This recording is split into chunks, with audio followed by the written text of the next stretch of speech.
Salut et bienvenue dans cette nouvelle vidéo. Aujourd'hui, je vais vous parler des masques de fusion. Donc, si par exemple, on a notre image qui se trouve là, on veut masquer les pixels de cette image pour avoir seulement la lune, les gens ont tendance à utiliser l'outil gomme qui se trouve là. Sauf qu'on a un souci avec la gomme. Quand on clique sur la gomme, puis on vient, on clique et on glisse, ça permet d'effacer les pixels de l'image. Mais le souci est que si on applique beaucoup de filtres avec des effets, on ne peut plus retourner en arrière.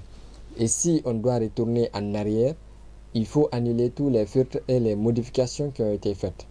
D'où l'importance d'utiliser les masques de fusion. Je fais CTRL Z pour retourner en arrière. Je viens pour ajouter un nouveau masque de fusion. On clique ici. On choisit l'outil pinceau et on choisit la couleur noire.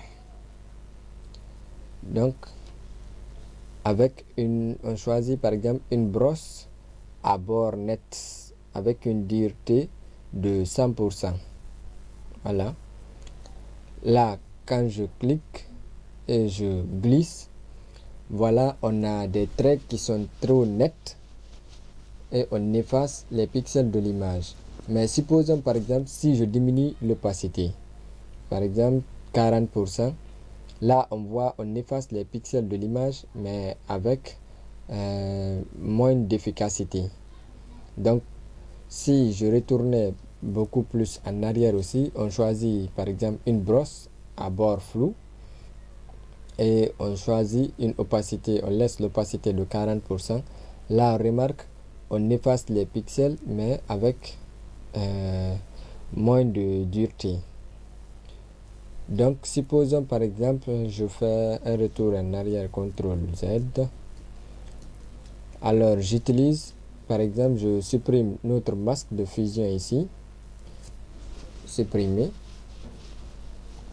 Je choisis l'outil de sélection, supposons, voilà, l'outil de sélection, ellipse, non, oui, ellipse c'est bon.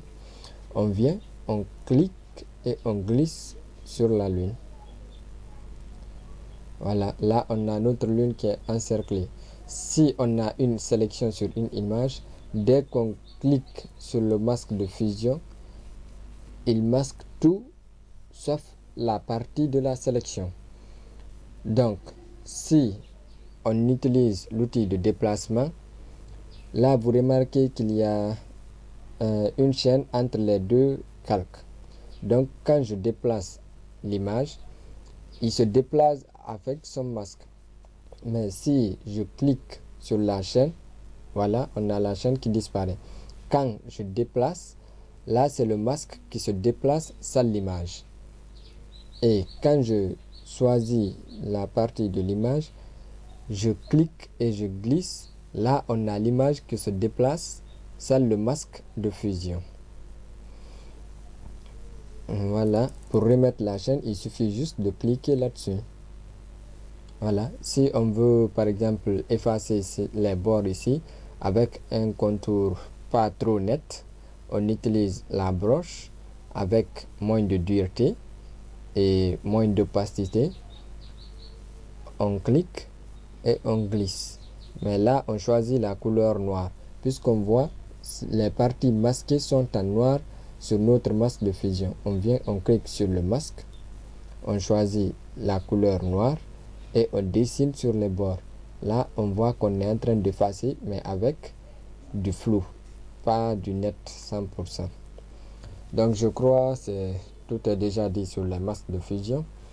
S'il y a des questions, vous pouvez me les laisser en commentaire. Et likez la vidéo si elle vous a plu et partagez. Merci aussi de s'abonner, ça va vraiment beaucoup m'aider. À très bientôt pour un nouveau tutoriel de formation. Merci.